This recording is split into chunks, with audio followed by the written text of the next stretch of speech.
ఇది మరి మనోడు పెట్టిన థంబ్నెయిల్స్ ఎలా ఉంటాయో తెలుసా అండి? థంబ్నెయిల్స్ గురించి మాట్లాడిన తర్వాత అసలు విషయాన్ని నేను మీకు చెప్పబోతాను. అక్కడ పోర్టు, ఇక్కడ బే పార్క్ అని పెట్టి భారతీ రెడ్డి కోరిక, సాయి రెడ్డి హుకుమన్. భారతీ రెడ్డి కోరిక ఏంటి? భారతీ రెడ్డిని ఎందుకు తెస్తున్నారు సార్ మీరు?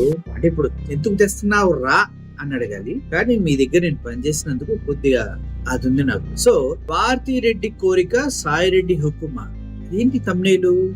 ఏంటి సార్ ఆ తమ్నేలు?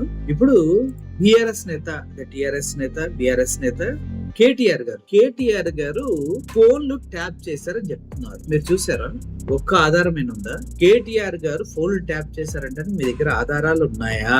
అది ఆన్ గోయింగ్ ఇన్వెస్టిగేషన్ లో ఉంటే మీడియా ట్రయల్స్ వేయడానికి మీకేం హక్కు ఉంది? మీడియాలో ఇష్టం వచ్చినట్టుగా వార్తలు రాయడానికి, ఇష్టం వచ్చినట్టుగా చెప్పడానికి.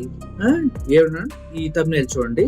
నా దగ్గరికి రాకపోతే ఆడియో లీక్ చేస్తా కేటీఆర్ అన్నాడండి. వీడు విన్నాడా సార్? వంశీ విన్నాడా? లేదంటే పక్కనే మధుగాడు అని ఒకడు ఉంటాడు. ఆ రిపోర్టర్ ప్రతి దానికి నోరు తెరిస్తే అబద్ధాలు ఆడుతూ ఉంటాడు. వాడు విన్నాడా?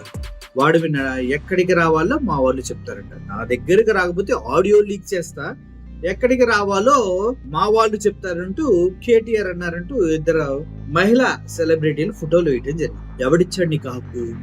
నువ్వు విన్నావా ఆయన చెప్పిన విషయం? ఉంటే ఆధారాలతో టీవీ ఛానల్ చూపించాలి. నువ్వు ఎందుకు చూపించట్లా? ఆడియో గురించి ఇంత దారుణంగా నువ్వు ఎలా ప్రోపగాండా చేస్తావు?